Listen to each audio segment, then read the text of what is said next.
Good morning. This morning I'd like to thank Jay and Jack, who are here helping us interpret this morning. As you heard from Governor DeWine last night, this is a dire time for the state of Ohio and indeed for Hamilton County. The spread of the virus is accelerating. Our hospital systems are strained, our schools are strained, our businesses are strained. I think it's safe to say that we're all under strain. Since we've been holding these briefings on Wednesdays, I am going to read off Wednesday's numbers to keep some consistency with the week-over-week numbers where we draw our comparisons. So as of Wednesday, as of yesterday, we had 22,103 cases of COVID-19 in Hamilton County, 1,392 hospitalizations, and 353 of our fellow citizens have succumbed to COVID-19. As always, I'm going to talk about the increases week over week. The week over week increase in positive cases is at 4,385. I almost feel like I should drop the mic right now and not say anything else. That is such a dramatic increase from weeks past. It's like a mic drop moment. It's astounding. It's super concerning. The amount of increase in hospitalizations week over week is 92, and the increase in deaths is at 2. Remember, that's a lagging indicator. So I'm going to talk about this increase in positive cases real quick. To put these numbers in broader perspective, on March 19th, we announced the first confirmed case of COVID-19 in Hamilton County. It would take more than 3 months until January 24th, when our total case count crossed 4,000. We have now seen more than 4,000 new cases in the last week alone in Hamilton County. This should be an alarm bell for all of us. For today's briefing, we're going to hear from Greg Kesterman, the Commissioner of Health for Hamilton County. In addition, we're going to hear from Krista Heisen. She's with the Health Collaborative. Among other things, she's the Assistant Director of the Emergency Response for the Health Collaborative. Krista is going to talk about the dire situation our hospitals face if the situation does not improve. While the challenge of COVID-19 in Hamilton County seems insurmountable, the solutions remain constant and simple: masks, social distancing, and hand washing. These simple things can save lives and keep folks out of the hospital. So as promised last week, with Thanksgiving and Christmas fast approaching, we have more threats potentially in front of us. And so we're getting a lot of questions about how to go about having holiday celebrations and what might that look like. It presents a challenge for all of us. And so we've got a PowerPoint just to throw out some ideas. They mirror what the CDC has put out. We've moderated a little bit and localized it a little bit, but it gives you some idea of how you might want to think through how you approach the holidays and where the risks are. And so if you could put up the PowerPoint, Nick, there it is. So we're going to go, there are 3 categories. The one is low risk, the second will be medium risk, and the third is high risk. Obviously, we are going to recommend that everyone do this in the low-risk category. So the first one on the list is to host holiday video chats.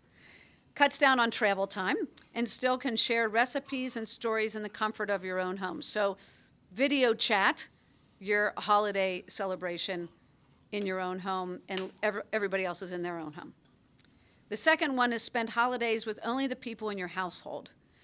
So this talks about, reducing the risk by exposing yourself only to the people that you live with. The third one is eat in a garage or a covered tent. So as Greg has told us many times, outdoor is safer than indoor. So while we recognize that things could get a bit chilly, you can always set up a tent, do fire pits, put up a heater. And in any circumstance when you're outside, even when you're outside, maintain the distance, wear the mask, take it off only when eating or drinking, and just, keep a safe distance from one another, even though you're outside. So these are some low-risk ideas. Then we get to the medium risk category. So dropping off meals. People make a portion of the meal, drop it off to one another, or if you've got somebody that really knows how to cook well and enjoys cooking, have them make the meal, you chip in on buying it, and they take the meal and drop it off at relatives' homes. The second one there is Friendsgiving. I wasn't that familiar with Friendsgiving until I talked to some young people who are living with roommates, like in a college dorm or in an off-campus apartment. Have a Friendsgiving. Have a Friendsgiving with people that you already have in your bubble, and keep it safe that way.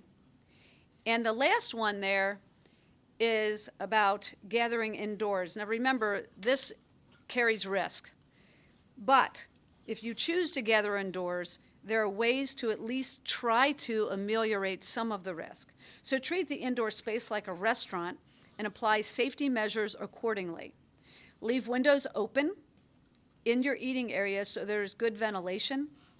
Have people wear masks and distance from one another.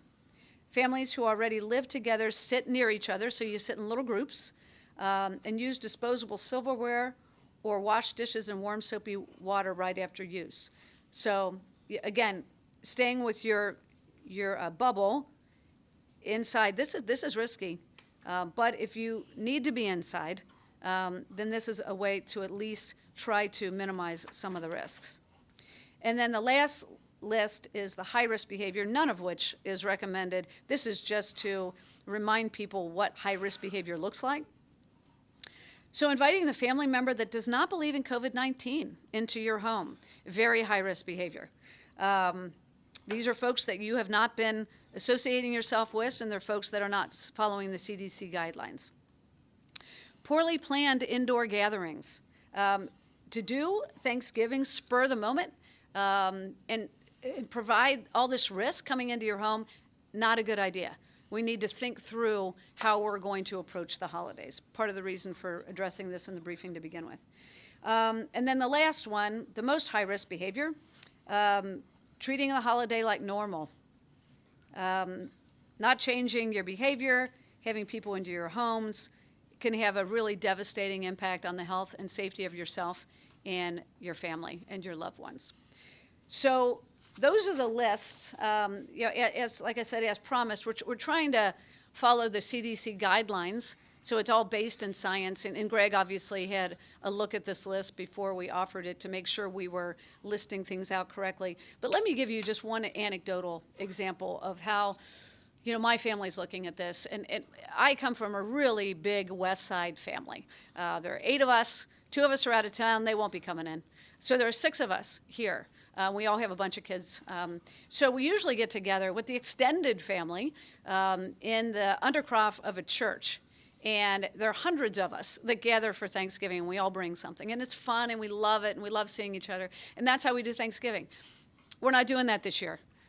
So I still have a big family, though, right? And we all want to see my mom. We really want to see my mom. So we are going to have, my sister and I have been talking about this. The expectation is we're going to have a Zoom call with all the siblings so that we all agree on how we're going to do this. And the idea might be to do like a speed dating with my mom outside. So because we're not going to see each other, it's 1 year. We're not going to see each other. The vaccine is coming next year. This is 1 year. We just need to change our behavior for 1 year. So this is what we're going to do, I think. We haven't passed it through all the siblings yet. But have a speed dating thing with my mom. So my mom sets up outside. We have a heater. We got her a heater. Wrap up blankets. And we all, maybe it's a progressive dinner, right? Maybe somebody is in charge of the appetizers. And so that person goes at 3.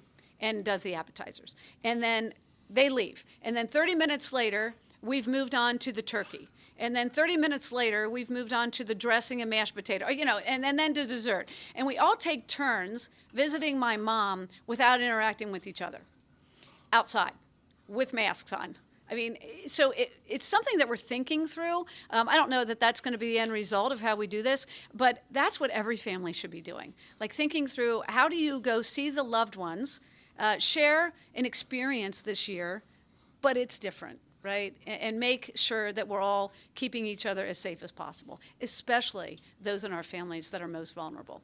So I hope that's helpful, just trying to offer some ideas. I think people have become fatigued at being told, wear your mask, social distance, wash your hands. We all know this stuff. The idea is, how exactly do we approach this, right? And so, again, I hope that's helpful. So lastly, I wanted to announce that we are resuming our regional COVID-19 working group calls. So this is a group, and I've spoken about this before. We started meeting over the phone in March, and this is a group of individuals that are regional. So it includes government agencies, it's the city, the county, the townships, nonprofits, the business community, school districts, emergency management, public health, the health collaborative. I mean, all these people were on these calls to make sure that we are aligning our approach to COVID and our messaging around, what's happening in the community. So we stopped doing those. People got super busy, especially public health. And so we said, okay, let's continue these as needed. So now we're going to ramp. We obviously have a significant spike in the community, and so we're going to ramp up those calls again, do them once a week, and so make sure that we've got a regional response. We've been staying in touch, but it'll just be more coordinated response. So with that, I'm going to turn it over to Greg Kesterman, the Commissioner of Public Health here in Hamilton County, for the numbers, the trends, the data. Thank you.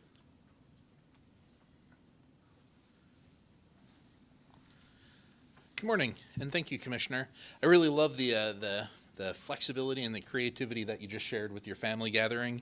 This has been a different year all around, and I think it takes some creativity to make sure that we can still enjoy the holidays and just realize that this 2020 is not a normal year. We've never had a pandemic like this. Over the last 7 days, we have continued to see increases in the number of cases, really just huge numbers of cases here in Hamilton County. In addition, regionally, we are seeing just enormous numbers of individuals hospitalized, as well as within our intensive care unit. The good news here is Hamilton County has invested significant money in testing. So if you have a need to get tested in Hamilton County, there are lots of opportunities.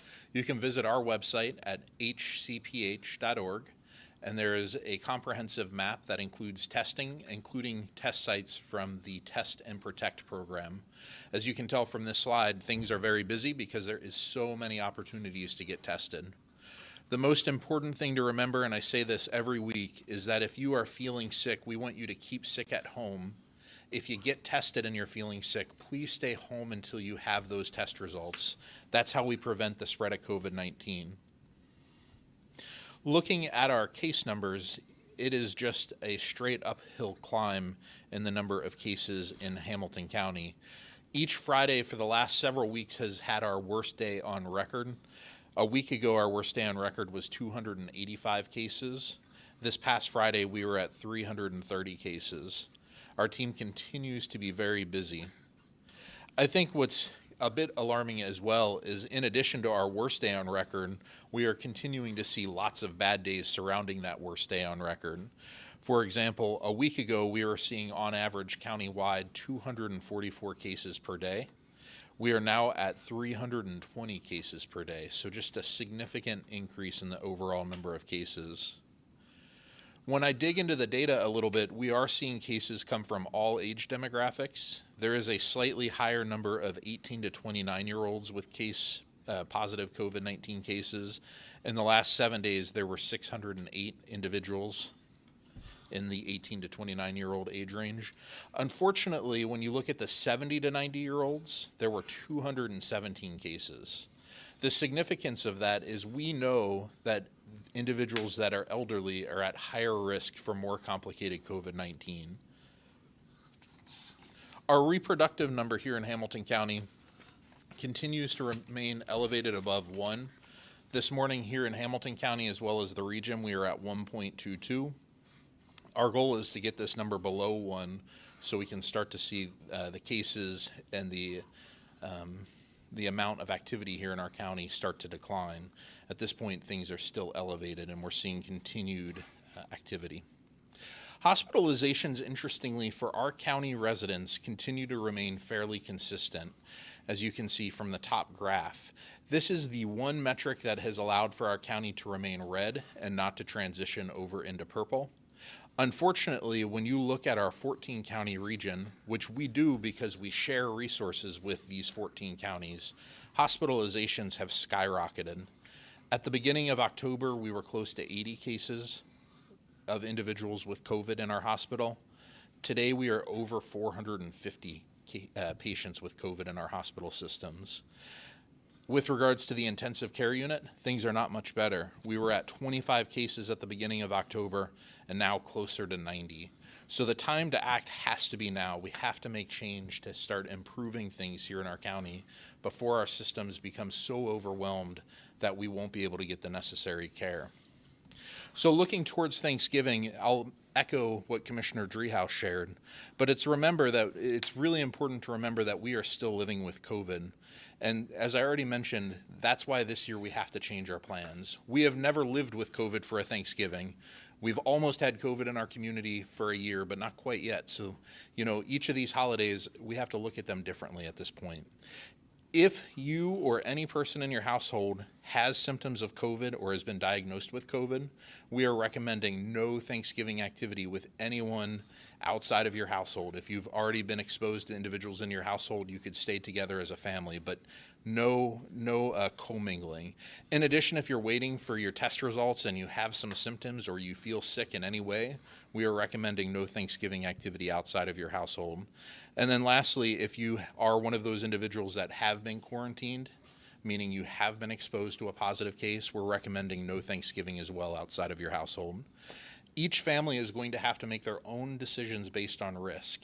Any activity that allows for circles to be mixed or groups of people to be mixed increases your risk that you're willing to take. Clearly, the public health recommendation this year, because of the pandemic, is to take no risk.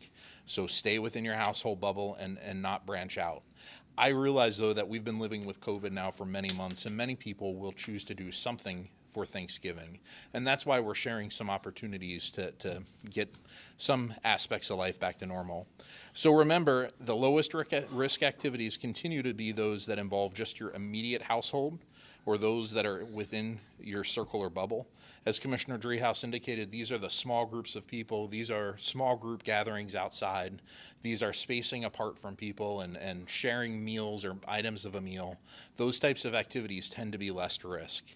The higher risk activities involve coming together with groups outside of your circle. So having family in from out of town that you haven't seen for a while significantly increases your risk. We want to always try to limit the number of people, and most importantly, no matter what you're doing, we want you to wear your mask. When you're inside, when you're outside, anytime you're not actively eating or drinking and you're participating in Thanksgiving events, please wear that mask. So shifting gears real quick here, I did want to touch briefly on what the governor shared yesterday. There are 2 new orders coming. We do not have those orders yet, so we don't know the details. But he did indicate that businesses will now be required to post signs. That is something new. We've always asked businesses to post signs. We've always provided signs to businesses, but they are now required to post signs. In addition, businesses have never been required to ask their customers to wear masks. That's something they do, and that is something that I have personally asked businesses to do, and it's the right way to do business.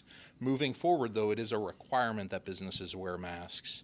In addition, the governor created a Bureau of Worker Compensation task force that will help with enforcement, and will do some of this enforcement, including closures of businesses when they're not in compliance with the new order. The second order that he announced was an adjustment to the stay-at-home order, specifically to restrictions on banquet centers, gatherings after a funeral or a wedding. Individuals participating in one of these have been allowed to do some stand-up activities like dancing or games. Moving forward, the governor indicated that individuals will have to be seated and wear their masks when they're not actively eating or drinking. And the last thing that the governor indicated is that 1 week from today, He will be reviewing restaurants, bars, and fitness centers. And if we are not seeing improvements in the number of cases, these activities may be required to close down again, like we saw back in April. I've been saying for months that we have the ability as a county to help control this pandemic and stop the spread. We as a community have succeeded. We've done it once, actually we've done it twice, and I'm sure we can do it again, but we have to take action if we want things to be as close to normal as possible. Please always wear your mask, social distance, and wash your hands. Wearing your mask is just one small act that shows that you care about others and you care about our community. Let us continue to work together to get through this pandemic. Thank you. Thanks, Greg. We're going to turn it over now to Krista Hyson, and she is with the Health Collaborative.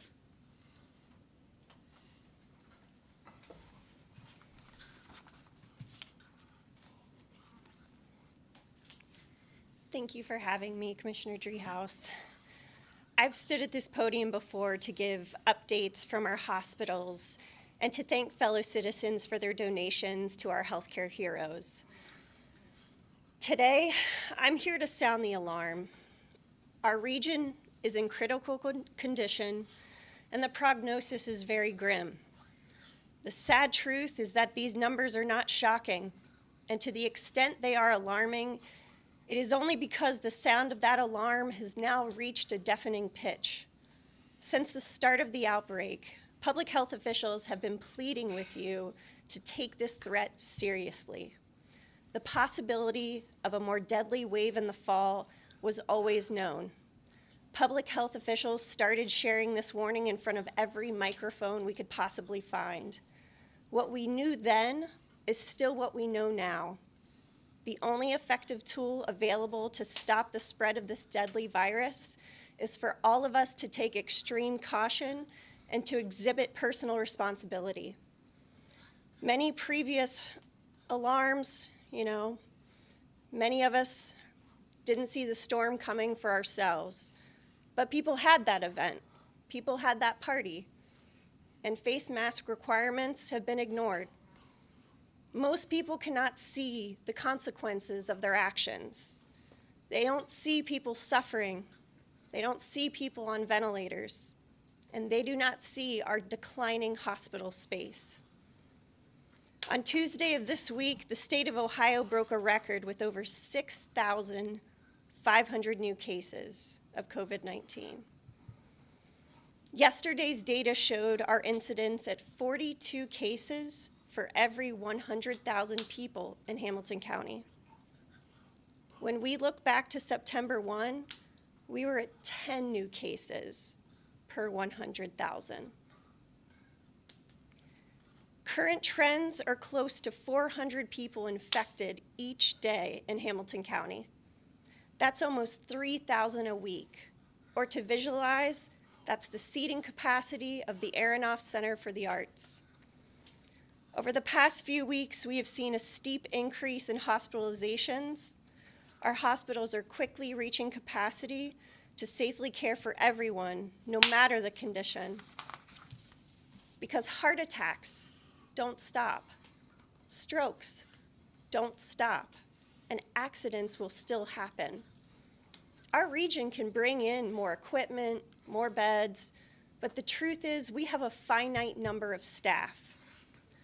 Our healthcare workforce are more than their heroic jobs. They are also people. They are our neighbors, our friends, and our family. I was actually speaking to a friend last night who is a provider in an ER, and she said, sometimes when I walk into the store and am surrounded by people not wearing masks, I feel like no one cares about me. But when I go to work, there are so many people to care for. We must take care of other humans. It's as simple as that. Decisions cannot be made in a vacuum. Your decisions will not only impact you, but will also impact your family, your neighbors, schools, your community. We all have a choice. Like Governor DeWine said last night, this is one of those rare times when we can do something or refrain from doing something in order to save lives. Thanksgiving and other holidays are going to look different this year, so next year we can have them. Making the hard decisions now will help us make the fortunate choices in the future. Consider a smaller gathering. Consider gathering outside if the weather permits. Consider using technology to safely connect with friends and family. Or consider any of the previous things shared by Commissioner Kesterman and Commissioner Dreihaus. What we do as a community impacts everyone. What you can do can help save lives. It's up to us. Thank you.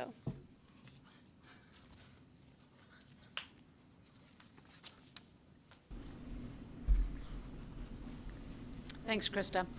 Thanks also for the reminder about the frontline healthcare workers that really put themselves at risk every single day to serve people in this community and treat people with COVID-19. Thank you for reminding us, because I think in the beginning we were super aware of the challenges and the sacrifices that were being made, and thank you for the constant reminder that these folks are on the line every single day, and they're under a lot of stress right now because of the increased numbers.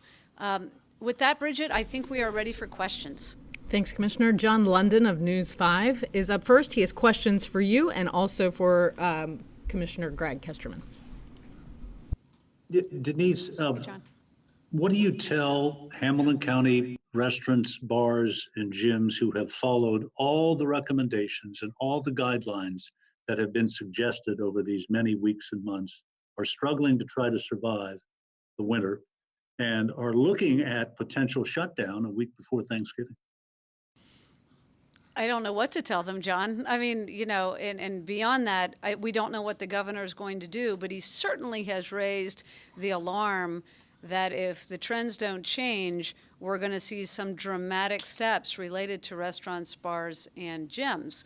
So I think the idea is to raise the alarm with the entire community. So, and we've said for months, it's within all of our power to keep all of these open. And if we don't do our part, they're not likely to stay open. And I think that's the moment in time where we find ourselves. It's unfortunate. And I especially hats off to those restaurants. You walk around in many communities and you see outdoor dining. They've put up tents. They've got heaters outside. They've done everything they need to do. They enforce wearing masks. And I applaud that. And we should all applaud that, because it's not easy. It's not easy for the patrons, and it's not easy for the business owners. And having been a business owner, I can tell you, I can only imagine the challenge of trying to make sure everyone's safe in that space when you're under this strain. So I say thank you to them for doing their part, and I'm hopeful that we don't get to the point where they're closed down again because the governor has to make a difficult decision. Talked to a couple of local medical professionals yesterday. One of them said that more than messaging about masks and Thanksgiving is needed, because, as she put it, what's being done now just simply is not working, and the numbers show that. Another raised the issue of what's being tried in some other states, like a curfew and things like that. Do you think we're waiting too long in Ohio to reach this point, possibly of next week, where a shutdown may come about? What I can say is that I think the governor is desperately trying to avoid the shutdown. He's trying to do everything he can to message out about safe behaviors, because that can change the trend. And so nobody wants to shut down businesses and schools and restaurants, and nobody wants to do that. And so all I can say is that it is clear to me that he is desperately trying to avoid that. Whether or not we can avoid that, though, is a whole different question. I don't know the answer to that. I know others have questions. I don't know if Greg is available now to answer one. I just have one question that has been on my mind. Hi, Greg. The CDC says that now says masks protect you instead of just protecting others, as you know. And I'm wondering, as you examine that and as you look at that, is that a selling point for mask messaging that you think might help? I think any credibility that we can give to masking is extremely important. And so I think it's great news that I get some protection from wearing a mask. And I think it's been a message throughout the pandemic that me wearing my mask helps protect you. So absolutely welcome the news.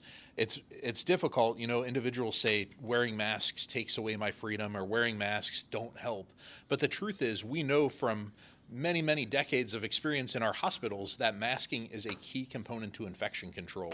When you walk in to get surgery, every single person in the room has a mask on because masks slow the spread of infection. And so I hope people keep hearing the message that masks are important. And I'm really glad to hear that even just the basic cloth mask like I'm wearing today provides protection to both me and you when I wear my mask. And Greg, just quickly, I know that posting signs at businesses has been a feature in Hamilton County ever since this thing started. And you're right that now it's going to be a requirement. But everywhere I go, I don't know that I've seen an entry to a business that doesn't have a sign posted. You're correct. We have been very aggressive here in Hamilton County. With every single complaint, we provide a sign to the business so that the businesses can post that sign. And honestly, it's very similar to how Smoke Free Ohio was operated when it first came about. And it's still operated this way, although we don't see complaints. When a business has a complaint against it, we show up and we look for signs posted and appropriate behavior for the people inside the business. With masking requirements, it has always in Ohio up until now been a requirement of me, the individual, to wear the mask. It's very hard for a health inspector who doesn't carry a gun, who doesn't have enforcement powers the same way a police officer does, to walk up to an individual and ask for their ID so that they can fill out a citation and ask them to go to court. Now, when an enforcement officer walks up and sees a business with a lot of patrons without masks, the business is held accountable. We want our businesses to be safe for their employees and for their customers, and the business has to make this happen. You've heard me say throughout this pandemic, I encourage people when they walk into a business that's not operating safely, let the business know that you're leaving because they're not making the right choices. And I still encourage that today. To the restaurant question that you asked Commissioner Dreihaus, I feel horrible for those businesses that have tried a hard time to make things right. But it's really important that we put pressure on those other businesses that are not doing things correctly so we can get back to normal. Thank you both. Next up, we have Mariel Carbone from Channel 9.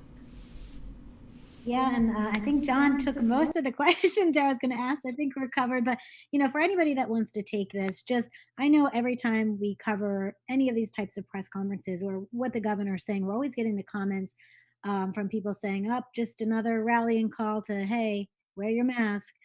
Obviously, there was a little more meat to it yesterday with some of the things you guys outlined as far as the orders. But do you feel like this is a big enough step? Do either of you guys have any comment on that? I think it's a step in the right direction, and if we as a community come together, I think this will make a difference.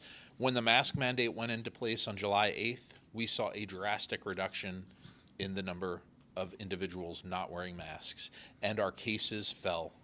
I mean, they just completely dropped off. This is a new call to order for our residents in Hamilton County. We must take this serious if we don't want to overwhelm our hospitals beyond where they already are today. We have to use this as a moment in time to make change. I don't know if you... That's it from me. Thank you. Next up, we have Ann Saker from the Inquirer. Good morning. Thank you very much, Greg. I wonder if Krista is still there, if she could also come to the lectern, but don't go, Greg, don't go. All right, here for now, and then we'll bring Krista. And they'll bring Krista up. So one of the things I've been hearing in particular this week is it isn't so much, I mean, obviously the number of hospitalizations going up is one issue, but the other one is staffing at hospitals. So I wonder if either you or Krista could give us a more specific readout about how things are going in the hospitals and what, are we bringing in airplanes full of nurses, or how are we doing here? Great. I will pass it over to Krista to take this one.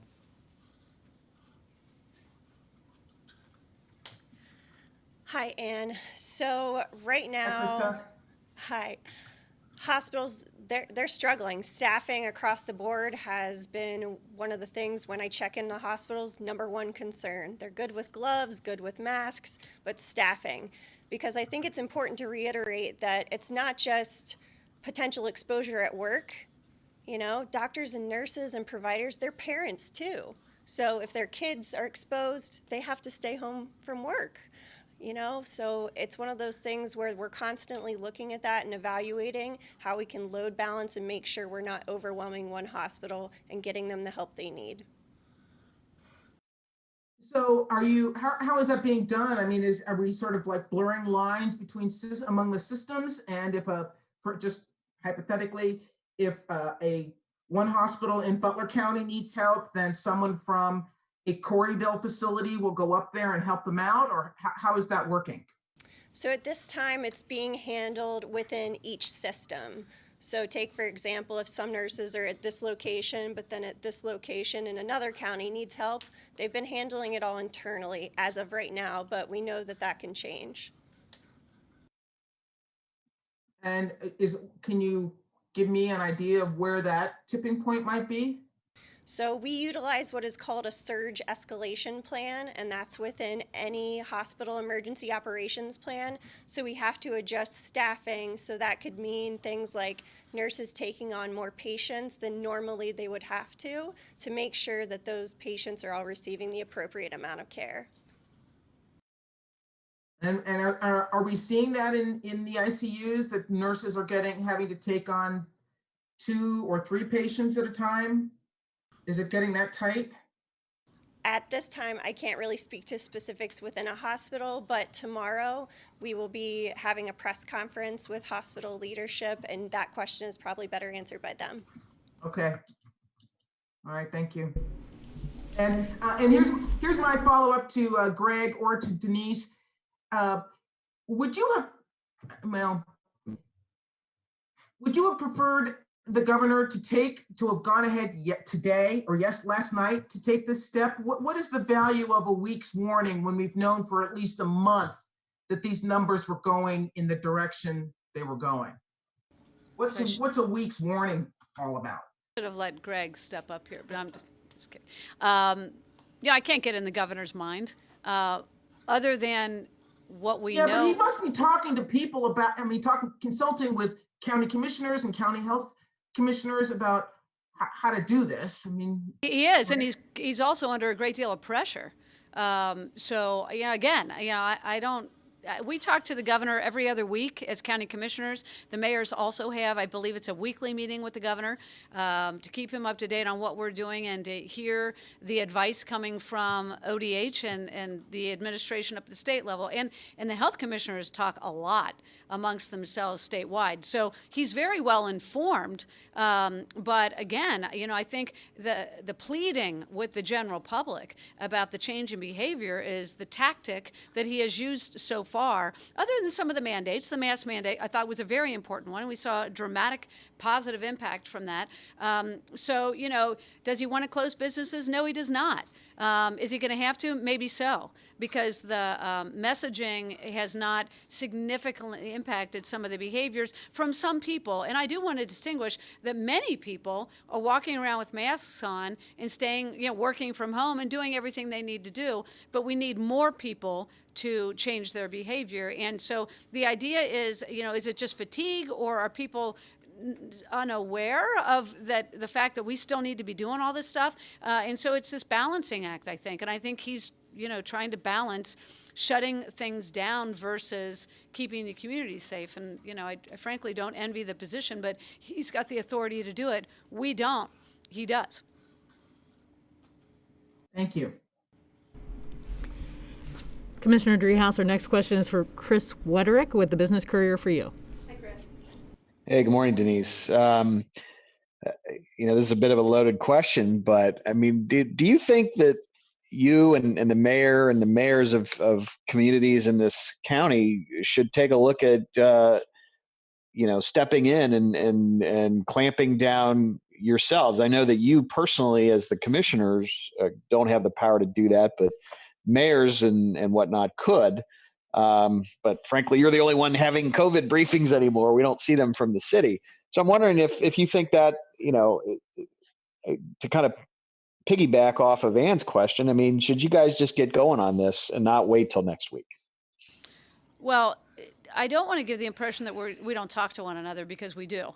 And this restarting this weekly meeting is part of that. But it's not like we don't talk to each other. I'm on a jurisdiction call every week with the mayors of these small cities, so that, again, it's a matter of being well informed so that good decisions can be made. So again, I feel a little uncomfortable getting in the shoes of other elected officials and trying to figure out why they do what they do. But what I can tell you is that we are all talking to one another. Decisions are well informed, especially through public. I mean, what the question misses is the public health piece, which I think, frankly, is the most important piece. We should have been informed by public health and the data. And so that is happening. And so, what the mayors are doing, I converse with them. We're all trying to do our part to message out to people about safe behaviors. So I'm a little uncomfortable getting in the shoes of other elected officials. I understand that. I just wonder whether there's been any discussion, and should there be discussion, in your opinion, of taking action yourselves without waiting for the governor. And action would have to be countywide, because every 5 minutes you can step into another county or another city or township's border. And that's the challenge, Chris, right? We don't really want, Greg has said this before, we don't want a patchwork of, if you're in the city of Cincinnati, you got one thing, you step over into Norwood and you got a different set of rules, then you're in, Amberley Village a minute later and something else is, that's really confusing and really hard to enforce. And so what we have been trying to avoid is a patchwork system, which is why we are looking to the state for the leadership, but the cities are informing the governor's decisions. The county commissioners are informing the governor's decisions. And so as we continue to have these conversations and let him know what's happening on the ground in different parts of the state, that informs what he's doing. And so we really do need to operate, from my view, as a collective, so that we don't have people kind of their heads spinning as they move around from one community to the other. And then I have one question for Greg, if he could step back up, if that's all right. Hey, Greg, could you tell me what the exact number of regional hospitalizations is or was? I've been trying to track that number every week. I think you said it was around 400, but is there an exact number I can use? I do not have an exact number. Probably reaching out to the Health Collaborative is the best. The number I referenced today, I think, was 340. Yeah. I don't have my notes right in front of me. Okay. All right. Thank you. That's it. You're welcome. It looks like our final question comes from Corey Sharber of WVXU, and it's for Commissioner Dreihaus.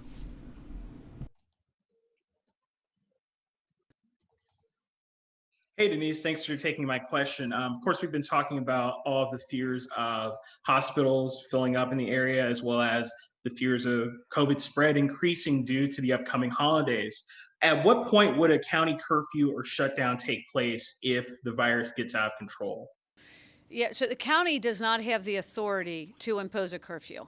And so, again, that is why we work in conjunction with the cities and the governor to help inform decisions that they're making that would apply to Hamilton County. But the county is an arm of the state, and so we don't have the authority to do something like that.